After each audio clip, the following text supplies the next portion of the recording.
నమస్తే welcome to mid day news నేను శివాని బులెటిన్ల ముందుగా హెడ్లైన్స్ చూద్దాం కేజ్రీవాల్ అరెస్ట్ ను సవాల్ చేస్తూ ఆ పిటిషన్ విచారణకు స్వీకరించిన సుప్రీం కోర్టు ఢిల్లీలో ఆప్ నేతల నిరసనలు రంగంలోకి దిగిన పార్లమెంటరీ బలగాలు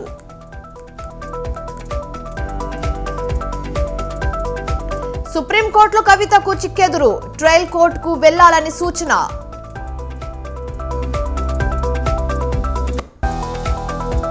టీడీపీ మూడో జాబితా విడుదల 11 అసెంబ్లీ 13 లోక్సభ స్థానాలను ప్రకటన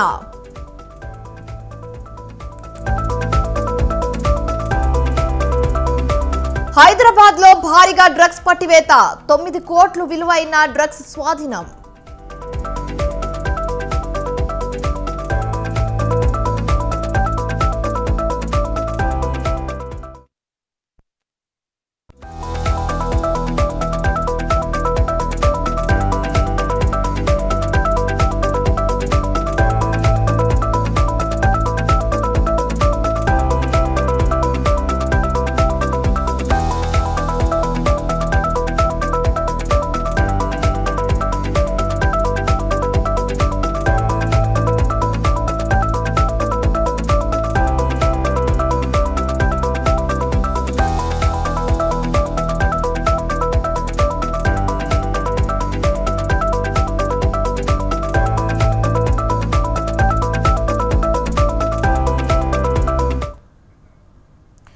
బ్రేకింగ్ న్యూస్ చూస్తున్నాం. హైదరాబాద్ లో భారీగా డ్రగ్స్ పట్టుపడింది. దాదాపు 9 కోట్ల విలువైన డ్రగ్స్ ను డ్రగ్ కంట్రోలర్ అధికారులు స్వాధీనం చేసుకున్నారు. ఐడీఏ బొల్లారంలోని ఫ్యాక్టరీలో డ్రగ్స్ తయారు చేస్తున్నట్లుగా ఇంటర్పోల్ సమాచారంతో నిషేధిత డ్రగ్స్ తయారు చేస్తున్నట్లుగా గుర్తించారు. అయితే 90 కిలోల డ్రగ్స్ ను స్వాధీనం చేసుకున్న డ్రగ్ కంట్రోలర్ అధికారులు 10 ఏళ్ల నుంచి డ్రగ్స్ తయారు చేసి విదేశాలకు తరలిస్తున్న కస్తూరి రెడ్డిని అరెస్టు చేశారు.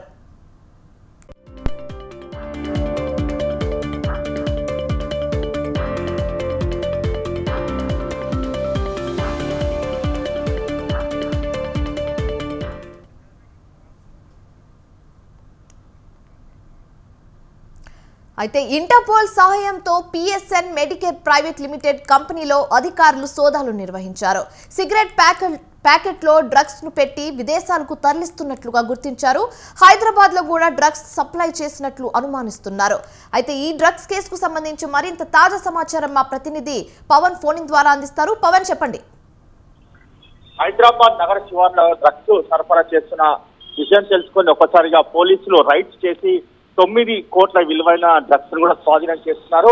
ఐడియా బొల్లారం ఒక ఫ్యాక్టరీలో డ్రగ్స్ తయారు చేసినట్టుగా ఇంటర్పోల్ సమాచారం నేపథ్యంలో పోలీసులు దాడులు చేయగా పూర్తిగా ఇందులో మెఫిడ్రిన్ సంబంధించిన 90 కిలోల డ్రగ్స్ ని కూడా స్వాధీనం చేసుకున్నారు. బహిరంగ మార్కెట్ లో ఇది 9 కోట్ల వరకు ఉంటుందని చెప్పి కూడా ప్రధానంగా ఇటు డ్రగ్ కంట్రోల్ సంబంధించిన అధికారులు కూడా చెప్తున్న పరిస్థితి కనిపిస్తుంది. అయితే సిగరెట్ ప్యాకెట్లలో డ్రగ్స్ పెట్టి విదేశాలకు తరలిస్తున్నట్టుగా దీనికి సంబంధించి ఇప్పటికీ కొంత సమాచారం కూడా రాబట్టారు. మరోవైపు చూస్తే మాత్రము కొంత డ్రగ్స్ కూడా హైదరాబాద్ లో సరఫరా చేసినట్టుగా దీనికి సంబంధించి మరో పోలీసు యొక్క డ్రగ్ కంట్రోల్ బోర్డు సభ్యులు కూడా సంబంధించి చెప్పిన పరిస్థితి కనిపిస్తుంది. మొత్తానికి ఇందులో చూస్తే మాత్రము ఒక డ్రగ్స్ సరఫరా చేస్తున్న ఒక వ్యక్తిని మాత్రము అదుపులోకి తీసుకున్నట్లుగా తెలుస్తుంది.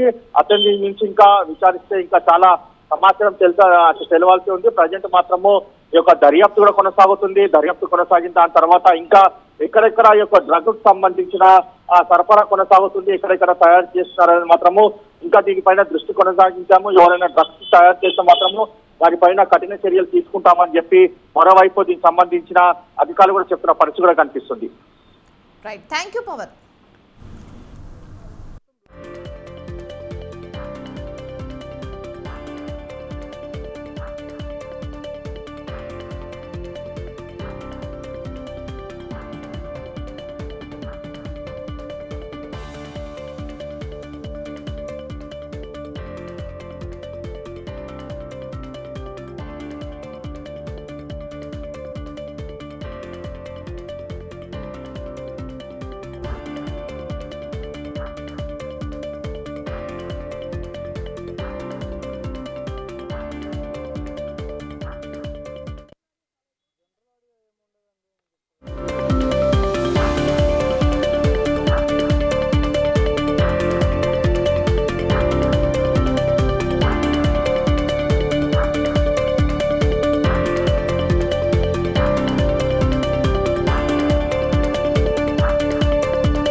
మరో బ్రేకింగ్ న్యూస్ చూస్తున్నాం. ఫోన్ ట్యాపింగ్ కేసులో నిందితుడు మాజీ డీఎస్పీ ప్రణీత్ రావు నుండి పోలీసులు కీలక విషయాలు రాబడుతున్నారు. ప్రణీత్ రావుకు సహకరించిన మాజీ ఉన్నతాధికారి చుట్టూ ఉచ్చు బిగుస్తుంది. ఉన్నతాధికారి ఆదేశాలతోనే ఫోన్ ట్యాపింగ్ చేసినట్టు ప్రణీత్ రావు ఇప్పటికే పోలీసులకు స్టేట్మెంట్ ఇచ్చారు. అయితే ఇంటెలిజెన్స్ సైబర్ సెక్యూరిటీ బ్యూరో అధికారులతో పాటు వెస్ట్ జోన్ డీసీపీ ఆధ్వర్యంలో ప్రణీత్ రావు విచారిస్తున్నారు. తెలంగాణ ఎన్నికల నోటిఫికేషన్ ముందు నుండి ప్రణీత్ రావు వాట్సాప్ డీటెయిల్స్ ని రిట్రీవ్ చేశారు.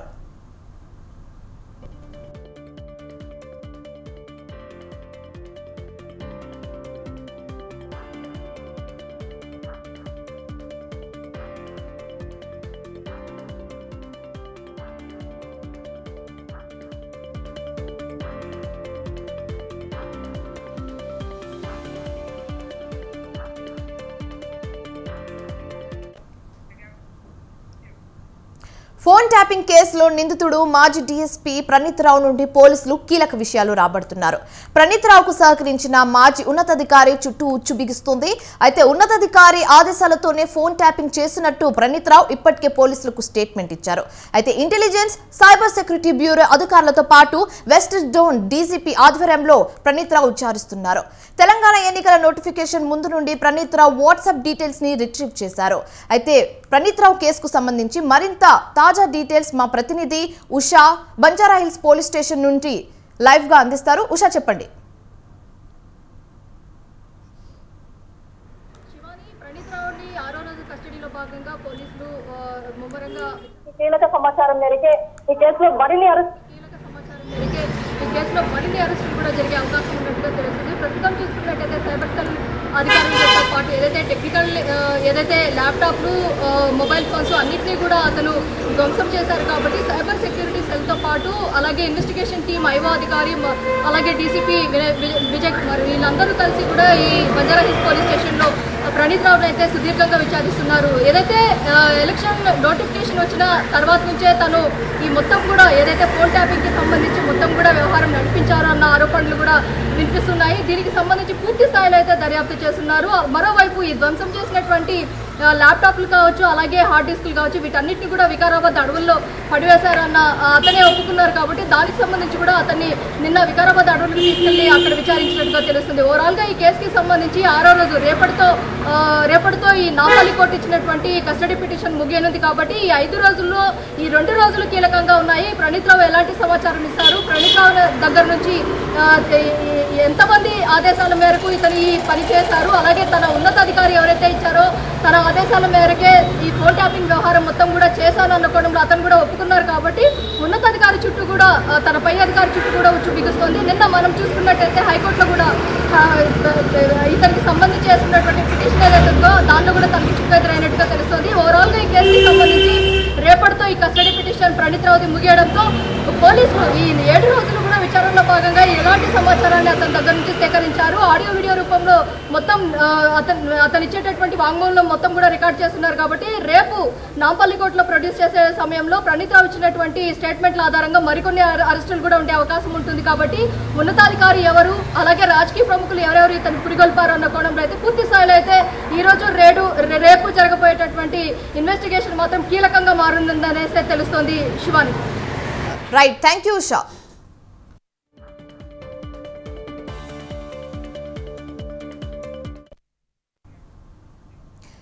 కవిత అరెస్ట్ పై బీఆర్ఎస్ ఎంపీలు మాట్లాడుతున్నారు. ఇప్పుడు లైవ్ లో చూద్దాం. ఈ ప్రజాస్వామ్యంలో ఈ అప్రజాస్వామికమైన పనులు ఎందుకొరకంటే చూస్తున్నాం. ఈడీ కేసు ఈరోజు ఏదైతే లిక్కర్ స్కామ్ కేసులున్నాయో ఈరోజు వచ్చింది కాదు. ప్రత్యేకించి ఏదైతే బీజేపీ ఇతర రాష్ట్రాలు ఉన్నాయో వాటిపైన వాంటెడ్లీ ఈరోజు ఎలక్షన్స్ ముంగల ఏదైతే తెలంగాణ పైన కానీ ఢిల్లీ పైన కానీ ఈరోజు ఈడీ కేసులు బనాయించి ఇమ్మీడియట్గా ఒక అప్రజాస్వామికంగా ఈరోజు రాత్రిళ్ళు వాళ్ళను ఒక దొంగల్లాగా తీసుకుపోయి జైలు పెట్టామని ఇవాళ తెలంగాణ కాదు దేశవ్యాప్తంగా అందరూ ప్రజలు గమనిస్తున్నారు. ఖచ్చితంగా ఈ మూల్యము వచ్చే ఎన్నికల్లో తప్పకుండా చెల్లించుకుంటారు. అదేవిధంగా ఈరోజు 2014 కంటే ముందు మా సహచర ఎంపీ అన్నట్లు కేవలం 200 పైచీలకు ఉన్న ఈడీ కేసులు ఈరోజు 2954 కేసులు అయినాయంటే ఈడీ ప్రత్యేకంగా ఈరోజు బీజేపీ ప్రభుత్వము కేంద్ర ప్రభుత్వము ఈడీ సిబిఐ ఏదైతే ఐటీ వీరన్నింటిని పట్టుకొని ఒక రిమోట్ కంట్రోల్ విధంగా ఈరోజు రాష్ట్ర వ్యాప్తంగా ఉన్న బీజేపీయేతర దేశవ్యాప్తంగా ఉన్న బీజేపీయేతర ప్రభుత్వాలను కూలగొట్టడంలో మంచి పాత్ర పోషిస్తున్నది. అందుకే ఖచ్చితంగా ఏదైతే మాజీ ముఖ్యమంత్రి కేసీఆర్ గారు ఈరోజు రాష్ట్ర వ్యాప్తంగా గతంలో ఈ 10 సంవత్సరాలు తలపెట్టిన పథకాల వలన ఆర్థికంగా ఈరోజు ప్రజలు బలపడి అన్ని విధాలుగా సుఖ సంతోషాలతో ఉన్నారు. దాని రైతులంతా ఈరోజు ఆ విధంగా ఉన్న ముఖ్యమంత్రి గారి యొక్క మాజీ ముఖ్యమంత్రి గారి కుమార్తెను విధంగా రాత్రి సంవత్సరం నుంచి ఉన్న కేసును ఇప్పుడు ఈ ఎలక్షన్స్ ముంగానే తీసుకురావడం అంటే ఇది ప్రజలు ఆలోచిస్తున్నారు. ఖచ్చితంగా రానున్న ఎలక్షన్లో ఖచ్చితంగా మూల్యం చెల్లించుకుంటారని కోరుకుంటూ మీడియా మిత్రులందరికీ ధన్యవాదాలు.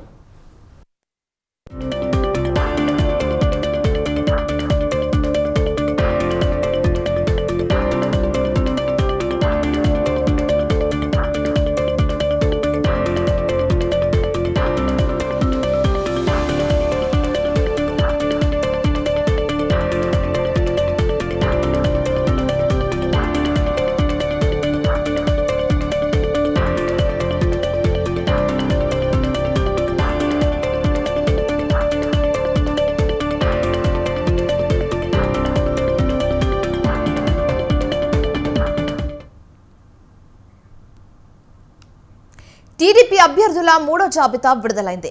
11 అసెంబ్లీ స్థానాలతో పాటు 13 ఎంపీ అభ్యర్థులను ఆ పార్టీ ప్రకటించింది. ఇదివరకే 128 అసెంబ్లీ స్థానాలకు అభ్యర్థులను ప్రకటించగా తాజాగా మరో 11 మందిని ప్రకటించింది. 5 అసెంబ్లీ 4 ఎంపీ స్థానాలను పెండింగ్ లో ఉంచింది. పొత్తుల్లో భాగంగా 144 అసెంబ్లీ 17 పార్లమెంట్ స్థానాల్లో టీడీపీ పోటీ చేయనుంది.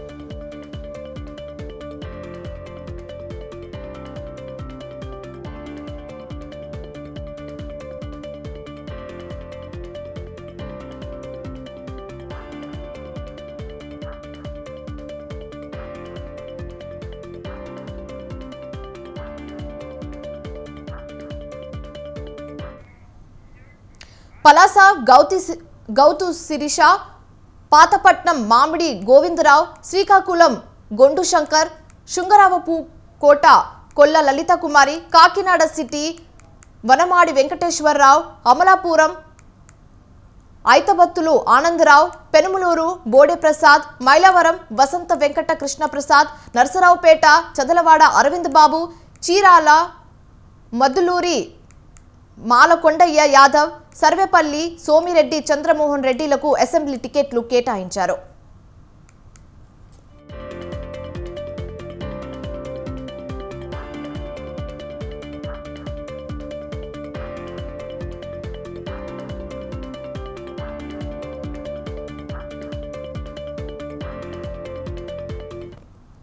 ఇక పార్లమెంట్ కు పోటీ చేసే అభ్యర్థులను కూడా టీడీపీ ప్రకటించింది.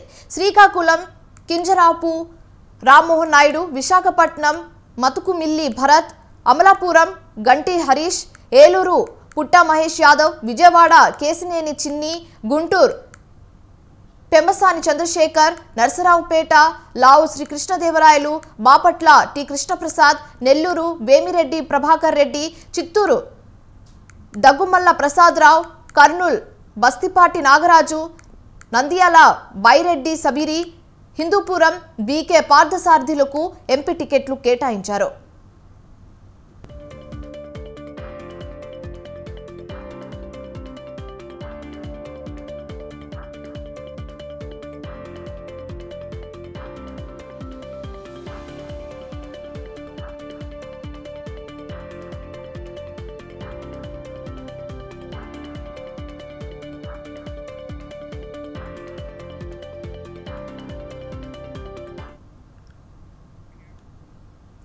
విజయవాడ పార్లమెంట్ పరిధిలో ఉన్న సమస్యలను తాను ఎంపీగా ఎన్నికైన తర్వాత పరిష్కరిస్తానని టీడీపీ ఎంపీ అభ్యర్థి కేశినేని చిన్ని అంటున్నారు. టీడీపీ, బీజేపీ, జనసేన కూటమి అధికారంలోకి వచ్చాక ఎన్టీఆర్ జిల్లాని అభివృద్ధి చేసి తీర్తామని చెప్పారు. అయితే విజయవాడ ఆటోనగర్లోని సమస్యలను సాంకేతిక పరిజ్ఞానంతో పరిష్కరిస్తామంటున్న కేశినేని చిన్నితో మా ప్రతినిధి Santosh face to face. Chandrababu Naidu ఈ రోజు 3వ జాబితా అనేది కూడా రిలీజ్ చేశారు. ఈ నేపథ్యంలో విజయవాడ పార్లమెంటు కేశినేని చిన్నిని కూడా ప్రకటించడం కూడా జరిగింది. అయితే ఆయన యొక్క అనుభవం ఏ విధంగా ఉంది ఏంటి అన్న దానిపై అడిగి తెలుసుకున్నాం. సార్ చెప్పండి, ఏంటి మీ పేరు అనేది కూడా మీరు ఇప్పటికే కూడా నియోజకవర్గాల్లోకి వెళ్ళిపోవడం కూడా జరిగింది. ఈ రోజు మీ పేరు వచ్చింది, ఏ విధంగా చూస్తారు? ముందు నాకు ఈ అవకాశం ఇచ్చిన మా నాయకుడు నారా చంద్రబాబు నాయుడు గారికి, అంతేకాకుండా నన్ను భుజం తట్టి ప్రోత్సహించిన మా యువ నాయకుడు నారా లోకేష్ గారికి నా ధన్యవాదాలు. అంతేకాకుండా గత 2 సంవత్సరాల నుంచి నన్ను ప్రోత్సహిస్తున్న ఎన్టీఆర్ జిల్లా తెలుగుదేశం నాయకులకి, కార్యకర్తలకి అందరికీ పేరు పేరున ధన్యవాదాలు. మీ రుణం జీవితంలో తీర్చుకోలేనిది. నిరంతరం మీ సేవలో ఉంటానని తెలియజేసుకుంటున్నాను. మామూలుగానే విజయవాడ పార్లమెంట్ అనేది కూడా టీడీపీ అడ్డాగా, కంచుకోటగా ఉంటుంది. ఇప్పుడు ప్రస్తుతం చూసుకున్నట్లయితే కనుక మీరు వచ్చారు, అదేవిధంగా అన్నా క్యాంటీన్లు కూడా మూసేసిన అన్నా క్యాంటీన్లు తెరిచారు. అలాంటి సేవా పథకాలు కూడా చాలా చేశారని చెప్పి తెలుస్తోంది. ఏ విధంగా ఉంది రెస్పాన్స్ ప్రజల నుంచి? నేను సేవా కార్యక్రమాలు ఎన్నో చేశాను. కాబట్టి మేమందరం కలిసికట్టుగా సేవా కార్యక్రమాలు చేసి తెలుగుదేశాన్ని అత్యధిక మెజారిటీ గెలిపించడానికి, చంద్రబాబు గారికి ముఖ్యమంత్రి చేయడానికి మేమందరం గట్టిగా కృషి చేశాం. కాబట్టి ఒకటే చెప్తున్నా అందరికీ, తెలుగుదేశం ఎన్టీఆర్ జిల్లాలో 7 నియోజకవర్గాల్లో తెలుగుదేశం, జనసేన, బీజేపీ, భాజపా అభ్యర్థులను గెలిపించి మా నాయకుడు నారా చంద్రబాబు నాయుడు గారికి ఎన్టీఆర్ జిల్లా తెలుగుదేశం కార్యకర్తలు అందరం కలిసి ఒక మంచి గిఫ్ట్ ఇవ్వబోతున్నాం. సార్, నియోజకవర్గ ప్రజలు ఏ విధంగా మీకు రెస్పాన్స్ ఇస్తా ఉన్నారు వెళ్తుంటే? అంటే నియోజకవర్గాలు ఆల్రెడీ ఆల్మోస్ట్ తిరిగేసి ఉన్నారు, ఏ విధంగా ఉంది? వాళ్ళ ప్రజాస్పందన అద్భుతంగా ఉంది. అదే చెప్తున్నా, 7 నియోజకవర్గాల్లోనూ గెలవబోతున్నాం. Thank you. ఇది ఇక్కడ ముఖ్యంగా చూసుకున్నట్లయితే గనక టీడీపీ అధినేత చంద్రబాబు నాయుడుకి కృతజ్ఞతలు చెప్పడం కూడా జరుగుతూ ఉంది. 7 నియోజకవర్గాలు ఉంటాయి. ఆ 7 నియోజకవర్గాల్లో కూడా టీడీపీని గెలిపించి చంద్రబాబు నాయుడుకి గిఫ్ట్ ఇస్తామంటూ కూడా చెప్తా ఉన్నారు. ఏదేమైనప్పటికీ ఇక్కడ విజయవాడ పార్లమెంటు ఆఫీసులో అయితే కనుక అంబరాన్ని అంటుతున్న పరిస్థితులు అయితే కనబడతా ఉన్నాయి. ఏదేమైనప్పటికీ విజయవాడ పార్లమెంటు అభ్యర్థి అయితే కనుక సస్పెన్స్ తెరదించిందని కూడా కనబడతా ఉంది. ఇక కేశినేని చిన్ని చూసుకున్నట్లయితే కనుక ఇప్పటికే జనాల్లోకి వెళ్ళడం జరిగింది. ఇక చూసుకున్నట్లయితే కనుక గెలుపు మాదే అంటూ కూడా వారి యొక్క ధీమాను అయితే వ్యక్తం చేస్తున్న పరిస్థితులు అయితే ఉన్నాయి. వీడియో జర్నలిస్ట్ రాజ్ కుమార్ తో సంతోష్, స్వతంత్ర టీవీ, విజయవాడ నుంచి.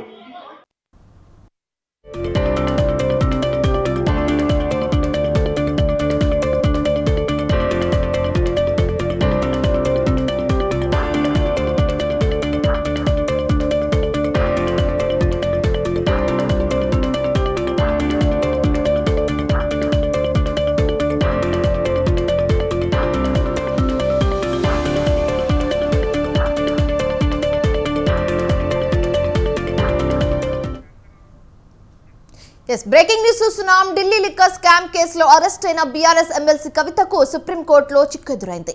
లిక్కర్ కేసులో బెయిల్ కోసం ట్రయల్ కోర్టుకు వెళ్లానని సుప్రీంకోర్టు కవితకు సూచించింది. దీనిపై ఈడీకి నోటీసులు జారీ చేసింది.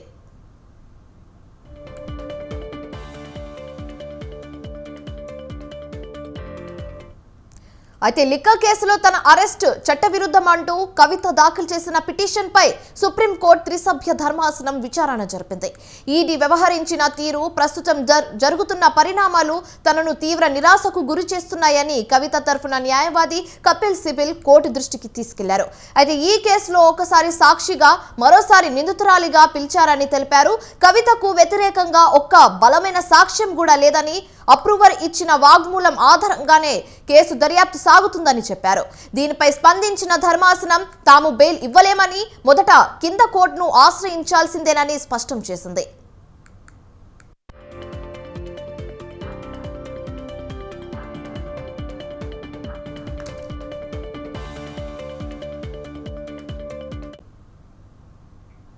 ఇక లోక్సభ అభ్యర్థుల ఎంపికలో బీఆర్ఎస్ ఆచితూచి వ్యవహరిస్తుందా?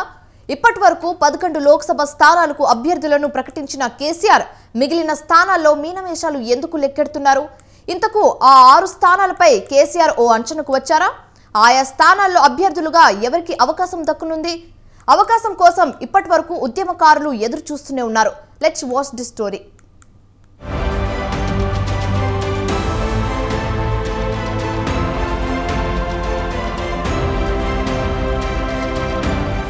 రానున్న లోక్సభ ఎన్నికలపై బీఆర్ఎస్ పార్టీ స్పెషల్ ఫోకస్ పెట్టింది. ఇప్పటికే 11 లోక్సభ స్థానాలకు అభ్యర్థులను ప్రకటించిన కేసీఆర్ మరో 6 స్థానాల కోసం కసరత్తు చేస్తున్నారు.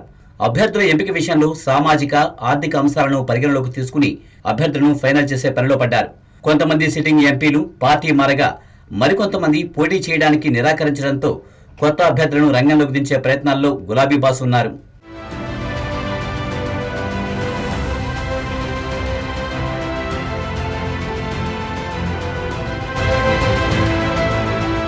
గులాబీ పార్టీ అభ్యర్థులను ఎంపిక చేయాల్సిన స్థానాల్లో సికింద్రాబాద్, హైదరాబాద్, నాగర్ కర్నూల్, నల్గొండ, భువనగిరి, మెదక్ లోక్సభ స్థానాలున్నాయి.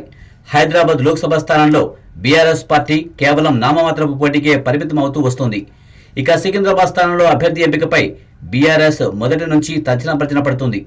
మొదట మాజీ మంత్రి తలసాని శ్రీనివాస్ యాదవ్ కుమారుడు సాయి కిరణ్ యాదవ్ కు అవకాశం ఇస్తారని ప్రచారం జరిగింది. కానీ ఎన్నికల్లో పోటీపై తలసాని కుటుంబం వెనక్కి తగ్గడంతో వేరే అభ్యర్థిని ఎంపిక చేయాల్సిన పరిస్థితి వచ్చింది. మాజీ మంత్రి సికింద్రాబాద్ ఎమ్మెల్యే పద్మారావు గౌడ్ను సికింద్రాబాద్ స్థానం నుంచి పోటీ చేయించాలని కేసీఆర్ భావిస్తున్నట్టుగా తెలుస్తుంది. ఇప్పటికే ఈ అంశంపై కేసీఆర్, కేటీఆర్, హరీష్ రావు, పద్మారావుతో మాట్లాడినట్లుగా బీఆర్ఎస్ వర్గాల్లో చర్చ జరుగుతుంది. పద్మారావు గౌడ్ సైతం తన కుమారుడికి ఎంపీ అభ్యర్థిగా అవకాశం ఇవ్వాలని కోరగా పద్మారావు అయితేనే బీజేపీ, కాంగ్రెస్ పార్టీలను ఎదుర్కోగలుగుతారని కేసీఆర్ భావిస్తున్నారట. అన్ని అంశాలను బేరేజీ వేసుకున్న తర్వాతనే పద్మారావు ఎంపిక జరిగిందని బీఆర్ఎస్ పార్టీలో టాక్ నడుస్తుంది.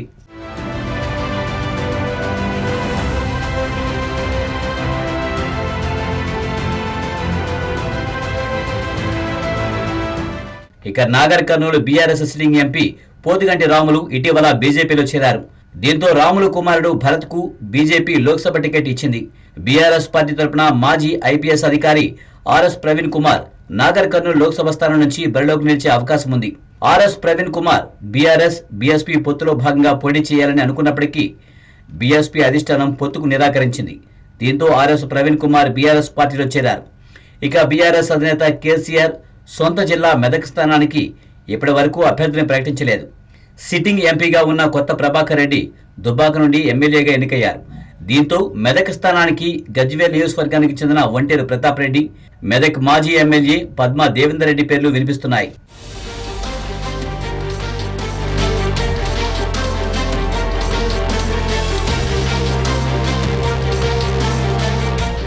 మరోవైపు ఉమ్మడి నల్గొండ జిల్లాలో ఉన్న 2 లోక్సభ స్థానాలకు ఇప్పటి వరకు కేసీఆర్ అభ్యర్థులను ప్రకటించలేదు.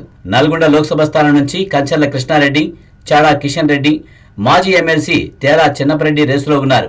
భువనగిరి స్థానం నుంచి జిట్టా బాలకృష్ణారెడ్డి, మాజీ ఎమ్మెల్యే బూడిద భిక్ష్మయ్య గౌడ్, దూదిమెట్ల బాలరాజు యాదవ్, చెరుకు సుధాకర్ రేసులో ఉన్నారు. వీరిలో ఒకరికి భువనగిరి నుంచి అవకాశం దక్కే ఛాన్స్ ఉంది.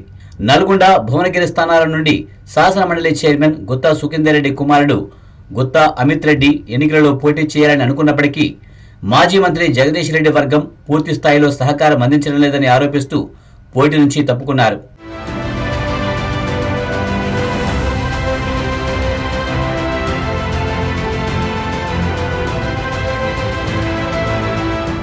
ఇకపోతే బీఆర్ఎస్ అధికారంలో ఉన్నప్పుడు ఉద్యమకారులకు సైతం అవకాశం దక్కలేదు. ఇప్పుడు అధికారం కోల్పోయిన తర్వాతనైనా లోక్సభ ఎన్నికల్లో తమకు అవకాశం ఇవ్వకుండా మళ్లీ ఆర్థిక అంశాలను తెరపైకి తీసుకువస్తున్నారన్న చర్చ జరుగుతుంది. ఇప్పటికైనా ఉద్యమకారులకు అవకాశం ఇస్తే పార్టీకి మేలు జరుగుతుందన్న వాదన ఉద్యమకారుల నాటి నేతల నుంచి వినిపిస్తుంది. పార్టీ కష్టకాలంలో ఉన్న సమయంలో ఉద్యమకారులకు టికెట్ ఇస్తే ఎంతో కొంత మేలు జరుగుతుందనే అభిప్రాయం బీఆర్ఎస్ పార్టీ వర్గాల్లో సైతం వ్యక్తమవుతుంది.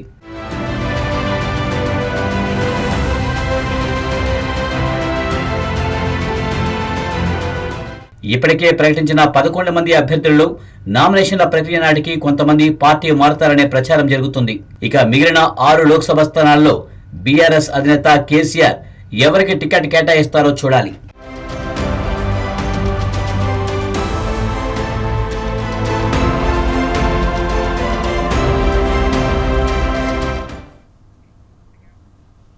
లోక్సభ ఎన్నికలు సమీపిస్తున్న వేళ తెలంగాణలో రాజకీయం హీటెక్కింది. ముఖ్యంగా ఖమ్మం ఎంపీ సీటు తెలంగాణలో కాకరేపుతుంది. ఖమ్మం గుమ్మంలో సత్తా చాటేందుకు అన్ని పార్టీలు పోటీ పడుతున్నాయి. ఆపరేషన్ సౌత్ లో భాగంగా ఖమ్మం ఎంపీ సీట్ను దక్కించుకునేందుకు కమలనాథులు బీభత్సమైన కసరత్తే చేస్తున్నారు. ఏపీలో టీడీపీ పొత్తు ఫార్ములాను ఖమ్మంలో అప్లై చేయాలనుకుంటుందట బీజేపీ. ఇంతకీ బీజేపీ దగ్గరున్న ఫార్ములా ఏంటి? టీడీపీ మూలాలున్న వ్యక్తినే ఖమ్మం ఎంపీ అభ్యర్థిగా ఫిక్స్ చేస్తారా?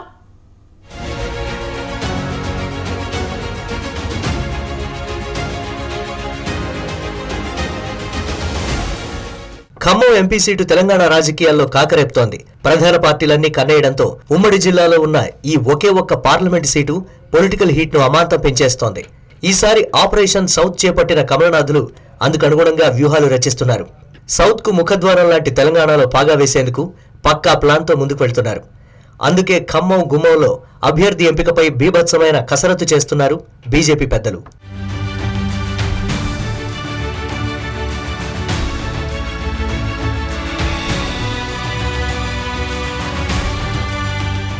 ఇప్పుడు దేశవ్యాప్తంగా ఎంత బలంగా ఉన్నా ఖమ్మంలో బీజేపీకి బలమైన నాయకత్వం లేదు. దీంతో ఇటీవల బీఆర్ఎస్ నుంచి పార్టీలోకి వచ్చిన మాజీ ఎమ్మెల్యే జలగం వెంకట్రావుకే ఖమ్మం ఎంపీ సీటు ఖాయమనే ప్రచారం జరిగింది. ఆయన్ను పార్టీలోకి తీసుకున్నది కూడా అందుకేనన్న టాక్ వినిపించింది. అయితే అధికారికంగా ఎలాంటి ప్రకటన రాలేదు. అయితే ఖమ్మం సీటును గెలవాలంటే సామాజిక సమీకరణాలు ఖచ్చితంగా బేరీజు వేసుకోవాల్సిందే. కమ్మ సామాజిక వర్గంతో పాటు ఆంధ్ర వారు ఎక్కువగా ఉండే ఖమ్మంలో పొలిటికల్ లెక్కలు వేరేలా ఉంటాయి. అందుకే బలమైన కాంగ్రెస్ మూలాలు ఉన్న జలగం వెంకట్రావును కాకుండా మరో నేత కోసం బీజేపీ ప్రయత్నిస్తున్నట్లు తెలుస్తోంది. అయితే జలగం మాత్రం సీటు తనకే వస్తుందన్న ధీమా వ్యక్తం చేస్తున్నారట.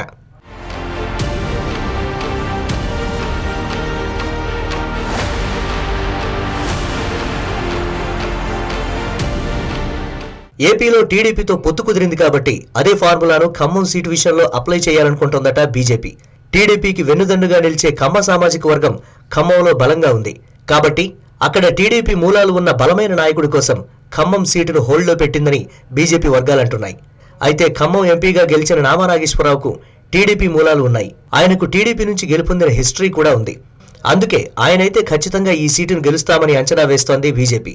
అయితే సిట్టింగ్ ఎంపీగా ఉన్న నామాను మరోసారి తమ అభ్యర్థిగా ప్రకటించుకుంది గులాబీ పార్టీ. అయినా సరే కమలం నేతలు ఆయనతో టచ్లో ఉన్నట్లు ప్రచారం జరుగుతోంది. మరి ఈ నేపథ్యంలో ఏం జరగబోతుందన్నది ఆసక్తి రేపుతోంది.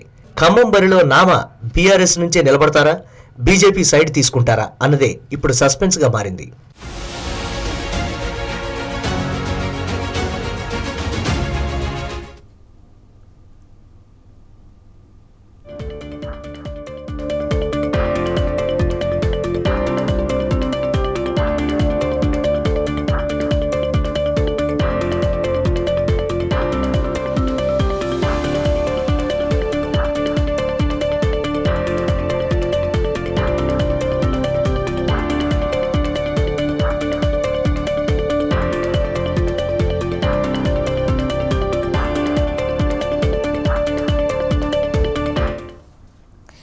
బ్రేకింగ్ న్యూస్ చూస్తున్నాం. నాగర్ కర్నూల్ కాంగ్రెస్ లో ఆసక్తికర పరిణామం చోటు చేసుకుంది.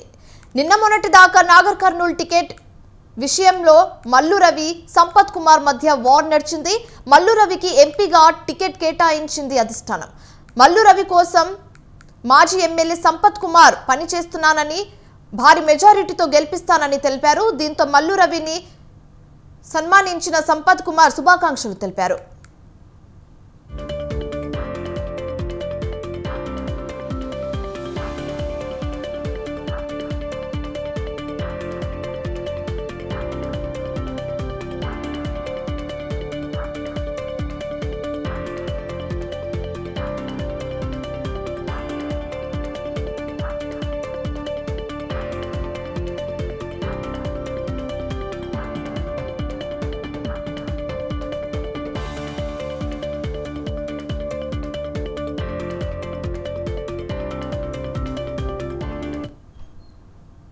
నాగర్ కర్నూల్ కాంగ్రెస్ లో ఆసక్తికర పరిణామం చోటు చేసుకుంది.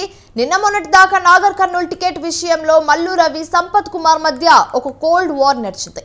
అయితే మల్లు రవికి ఎంపీగా టికెట్ కేటాయించింది అధిష్టానం. ఈ క్రమంలో మల్లు రవిని మాజీ ఎమ్మెల్యే సంపత్ కలిశారు. ఆయనను సన్మానించారు. మల్లి రవి కోసం మాజీ ఎమ్మెల్యే సంపత్ కుమార్ పనిచేస్తానని, భారీ మెజారిటీతో గెలిపిస్తామని తెలిపారు.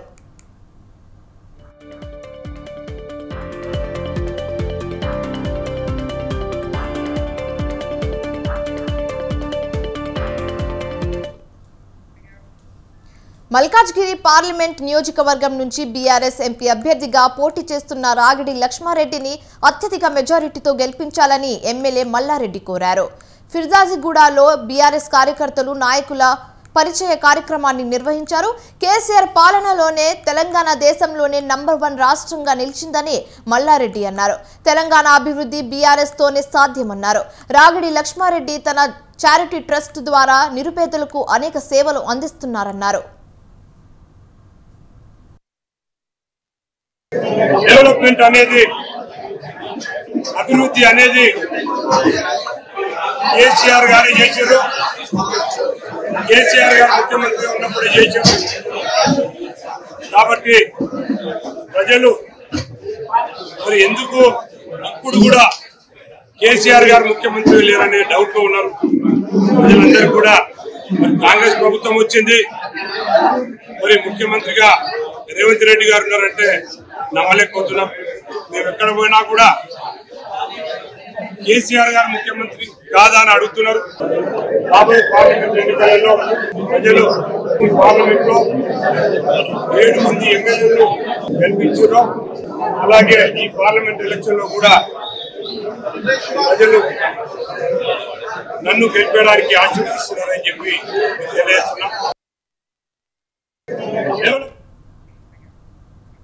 ఉమ్మడి ఆదిలాబాద్ జిల్లాలో బీఆర్ఎస్ కు వర్ష షాక్లు తగులుతున్నాయి. పార్లమెంట్ ఎన్నికల వేళ వరుస కట్టి మరీ హస్తం గూటికి చేరి బీఆర్ఎస్ కు కోలుకోలేని దెబ్బ కొడుతున్నారు గులాబీ నేతలు. ఇన్నాళ్ళు నువ్వెంత అంటే అంతే అన్న నాయకులు కాస్త అధికారం పోయేసరికి నువ్వెంత అంటూ కారు దిగేస్తున్నారు.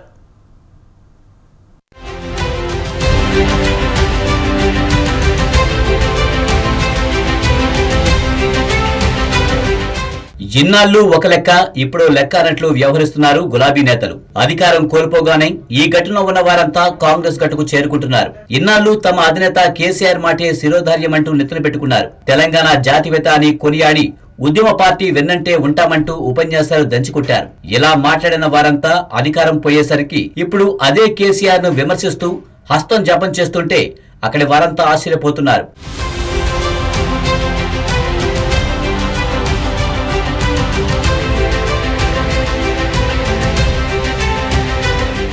ఇప్పటికే పెద్దపల్లి ఎంపీగా కొనసాగుతున్న వెంకటేష్ సీఎం రేవంత్ రెడ్డి సమక్షంలో కాంగ్రెస్ కండువా కప్పుకున్నారు. ఆ తర్వాత ఒక్కొక్కరుగా సిర్పూర్ మాజీ ఎమ్మెల్యే కొమరం భీం జిల్లా అధ్యక్షుడు కోనేరు కోనప్ప, మాజీ ఎమ్మెల్సీ పురాణం సతీష్ కాంగ్రెస్ గూటికి వెళ్లిపోగా ఇదే పార్టీకి చెందిన మాజీ మంత్రి, మాజీ ఎంపీ గెడెం నగేష్ కాషాయం కండువా కప్పుకున్నారు. ఇక తాజాగా ముదోల్ మాజీ ఎమ్మెల్యే గడ్డిదారి విఠల్ రెడ్డి కారు దిగి హస్తం చేయి అందుకున్నారు. సీఎం రేవంత్ రెడ్డి, మంత్రి సీతక్క సమక్షంలో ఆయన కాంగ్రెస్ తీర్థం పుచ్చుకున్నారు. 2014లో కాంగ్రెస్ తరపున గెలిచిన విఠల్ రెడ్డి కాంగ్రెస్ పార్టీకి రాజీనామా చేసి బీఆర్ఎస్ లో చేరారు.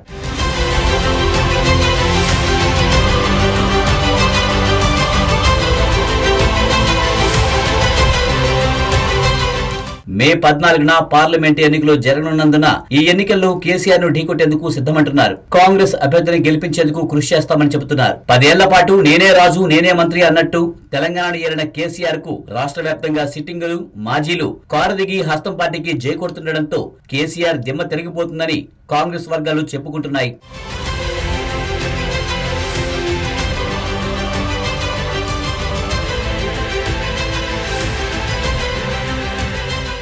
మరోపక్క పార్లమెంట్ ఎన్నికల వేళ నేతలు ఒక్కొక్కరుగా బీఆర్ఎస్ పార్టీని విడి కాంగ్రెస్ లో చేరుతుండటంతో జిల్లాలో బీఆర్ఎస్ పార్టీ ఖాళీ అవుతుంది. దీని ప్రభావం ఎన్నికలపై పడే అవకాశం ఉందంటున్నారు రాజకీయ విశ్లేషకులు.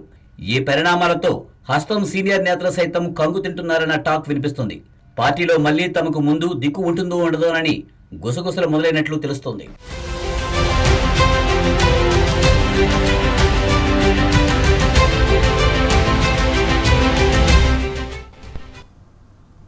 చాలా ఏళ్ల తర్వాత మళ్లీ మావోయిస్టులు ప్రభుత్వం మధ్య చర్చలు అనే అంశం తెరపైకి వచ్చింది.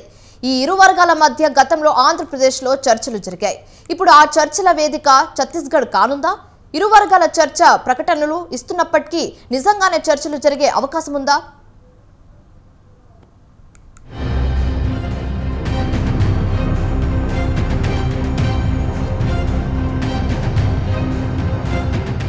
2004లో ఆంధ్రప్రదేశ్లో వైఎస్ రాజశేఖర రెడ్డి అధికారంలోకి రాగానే నక్సలైట్లతో చర్చలు జరిపారు. కొంతకాలం హైదరాబాద్లో ఇరు వర్గాల మధ్య చర్చలు జరిపినప్పటికీ అనంతర కాలంలో చర్చలు విఫలమయ్యాయి. నక్సలైట్లపై పోలీసుల దాడులు తీవ్రమవడం, అనేక మంది నక్సలైట్లను చంపేసిన నేపథ్యంలో మావోయిస్టు పార్టీ తెలంగాణలోనూ పూర్తిగా ఖాళీ చేసింది. అనంతరం ఛత్తీస్గఢ్, ఏఓబీ, ఒడిశా, జార్ఖండ్, బీహార్ ప్రాంతాల్లో ఆ పార్టీ ఉద్యమాన్ని కొనసాగిస్తోంది. ఛత్తీస్గఢ్లో మావోయిస్టుల ఉద్యమం తీవ్రంగా ఉండడం, వాళ్లను అణచివేయడానికి పారామిలిటరీ దళాలు గ్రామాలపై ప్రజలపై దాడులు చేయడం, అరెస్టులు, హత్యలు ఇలా ఛత్తీస్గఢ్ రాష్ట్రమంతా అల్లకల్లోలంగా తయారైంది. పోలీసులను, నక్సలైట్లనే కాక ఆదివాసీలను కూడా చంపేస్తున్నారనే ఆరోపణలు ప్రతిరోజు వినిపిస్తున్నాయి.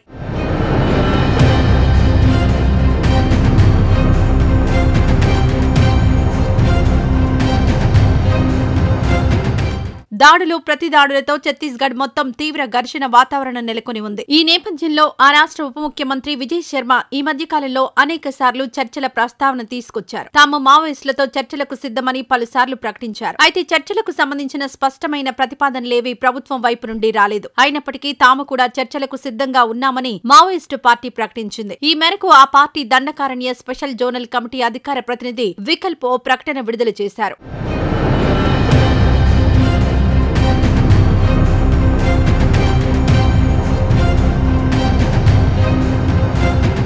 ఛత్తీస్గఢ్ మొత్తం సీఆర్పీఎఫ్ దళాలతో నింపేశారని, తాము ప్రభుత్వంతో చర్చలకు రావాలంటే ముందుగా సాయుధ బలగాలన్నింటినీ 6 నెలల పాటు బారక్లకు పరిమితం చేయాలని, కొత్త క్యాంపులను ఏర్పాటు చేయడం ఆపాలని వికల్ప్ డిమాండ్ చేశారు.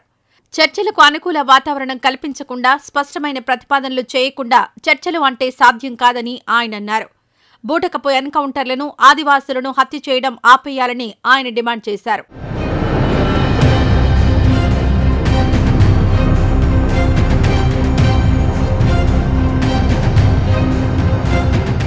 వికల్ప్ ప్రకటనపై ఇప్పటివరకు ఛత్తీస్గఢ్ ప్రభుత్వం స్పందించలేదు.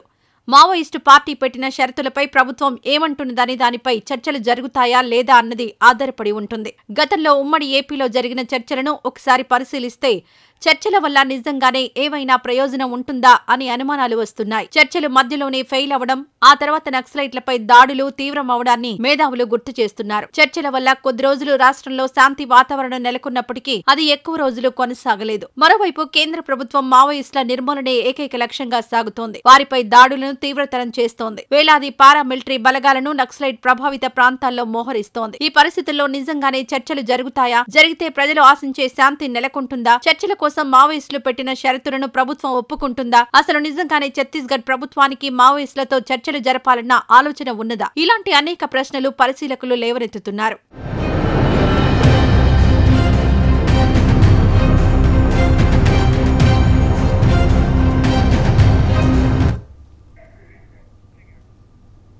Hyderabad Gachibowli Radisson hotel drugs కేసులో తవ్వే కొద్దీ డ్రగ్స్ పెడ్లర్ల నెట్వర్క్ అక్రమాలు బయటపడుతున్నాయి. డ్రగ్స్ విక్రయించి విలాసవంతమైన జీవితం గడుపుతున్న నిందితుల నెట్వర్క్ బాగోతానని పోలీసులు బయటపెట్టి నిందితులను అరెస్ట్ చేశారు.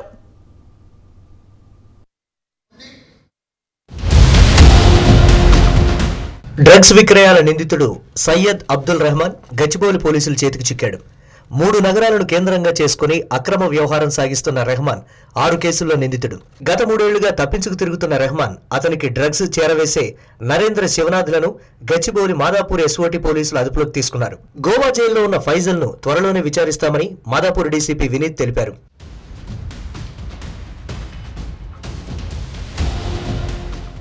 బాల్యం నుంచి దౌర్జన్యాలు, దారుణాలపై ఆసక్తి కనబరిచిన నిందితుడు అబ్దుల్ రెహమాన్ ప్రస్తుతం డ్రగ్స్ దందాపై దృష్టి పెట్టాడు.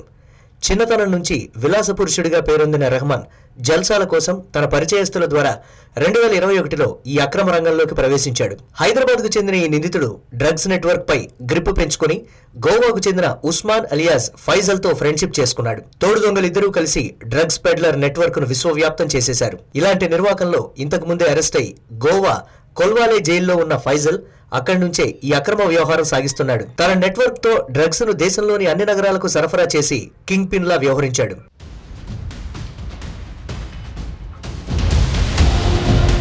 తనకు డ్రగ్స్ అవసరం ఉన్న ప్రతిసారి రెహమాన్ ఫైజల్ ను సంప్రదించేవాడు. ఫైజల్ తన నెట్వర్క్ ద్వారా డ్రగ్స్ ను డెలివరీ చేయించేవాడు. ఈ తతంగంలో తొలుత డ్రగ్స్ ను తన నెట్వర్క్ ద్వారా ఫైజల్ ఢిల్లీలో డెలివరీ చేయించేవాడు. రెహమాన్ అనుచరుడు నరేంద్ర శివనాథ్ డెలివరీ పార్సల్ అందుకునేవాడు. అనంతరం రెహమాన్, శివనాథ్ ఇద్దరూ కలిసి ముంబై, బెంగళూరు, హైదరాబాద్ లో విక్రయాలు చేసేవారు. డ్రగ్స్ విక్రయాల కోసం ఈ 3 నగరాల్లో 15 మంది అనుచరులను నియమించుకున్నారు. ఈ రీతిన నిందితులు 3 పువ్వులు 6 కాయల మాదిరి తమ అక్రమార్క పర్వం సాగించి 2 చేతులు ఆర్జిస్తున్నారు. కేవలం పబ్ల వద్దే యువతకు డ్రగ్స్ విక్రయాలు చేస్తూ నిందితులు పకడ్బందీగా ఈ నిర్వాకం సాగించారు.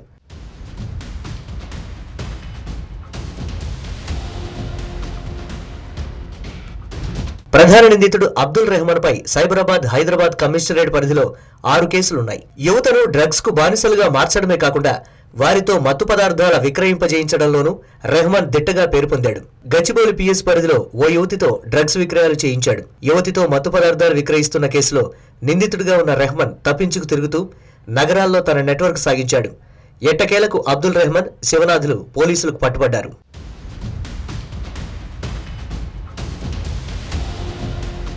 ఫిబ్రవరి 25 రాడిసన్ హోటల్లో డ్రగ్స్ పార్టీ నిర్వహించిన వ్యవహారంలో మంజీరా గ్రూప్ డైరెక్టర్ వివేకానందపై కేసు నమోదైంది. ఇదే రీతిన ఆయన స్నేహితులు నిర్భయ్ కేదార్, రఘుచరణ్ సందీప్, శ్వేతా లిషి, సినీ దర్శకుడు క్రిష్ పైన గచ్చిబౌలి పోలీసులు కేసులు నమోదు చేశారు. అసలు వీరికి డ్రగ్స్ ఎలా చేరుతున్నాయని కూపిలాగగా మంజీరా గ్రూప్స్ కు సంబంధించిన మాజీ ఉద్యోగి సయ్యద్ అబ్బాస్ అలీ జఫ్రీ వివేకానందకు అందిస్తున్నట్లు తేలింది. జఫ్రీని అరెస్టు చేసి విచారించగా అత్తాపూర్లోని ఓ రెస్టారెంట్ లో క్యాషియర్ గా పనిచేసే మీర్జా వహీద్ బేగ్ ద్వారా వస్తున్నట్లు తెలుసుకున్నారు. మీర్జా వహీద్ బేగ్ ని అరెస్టు చేసి విచారించగా ముషీరాబాద్ కు చెందిన సయ్యద్ అబ్దుల్ రెహమాన్ లింక్ బయటపడింది. తీగలాగితే డొంకంతా కదిలినట్లు రెహమాన్ అక్రమ వ్యవహారం సాగింది. 3 వారాల గాలింపనంతరం ఈ మొత్తం వ్యవహారం వెలుగు చూసింది.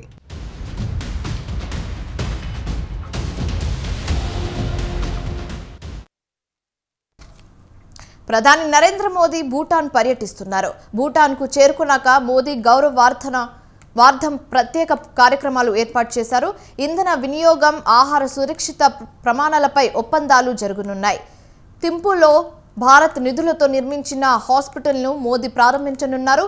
ఆ దేశ 13వ పంచవర్ష ప్రణాళిక, వివిధ రంగాల్లో భారత్ అందించాల్సిన సాయంపై చర్చలు జరగనున్నాయి. అస్సాం సమీపంలోని భూటాన్లో గెలుపు మైండ్ఫుల్నెస్ సిటీ నిర్మాణం అంశం కూడా ఈ సందర్భంగా ప్రస్తావనకు వచ్చే అవకాశం ఉంది.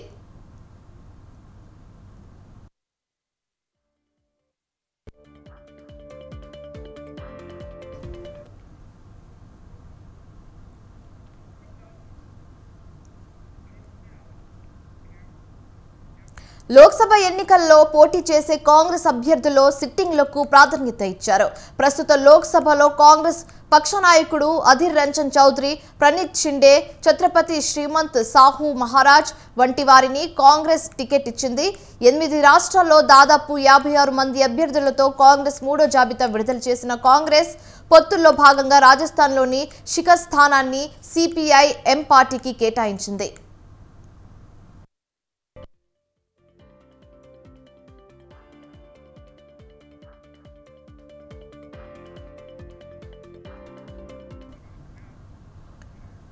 అధీర్ రంజన్ చౌదరి పశ్చిమ బెంగాల్లోని బహరంపూర్ స్థానం నుంచి పోటీ చేస్తారు.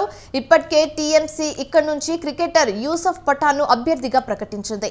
మహారాష్ట్ర నుంచి మాజీ కేంద్ర మంత్రి సుశీల్ కుమార్ షిండే కుమార్తె ప్రణీతి షిండే షోలాపూర్ ఎస్సీ నియోజకవర్గం నుంచి పోటీ చేస్తారు. కోల్హాపూర్ నుంచి ఛత్రపతి శ్రీమంత్ సాహు మహారాజ్, కర్ణాటక చిక్కోడి నుంచి పీడబ్ల్యూడీ శాఖ మంత్రి కుమార్తె ప్రియాంక కుల్బర్గ్ సీట్కు కాంగ్రెస్ అధ్యక్షుడు మల్లికార్జున ఖర్గే అల్లుడు రాధాకృష్ణను, నాందేడ్ నుంచి వసంతరావు బల్వంత్ రావు చౌహాన్లను ఎంపిక చేశారు.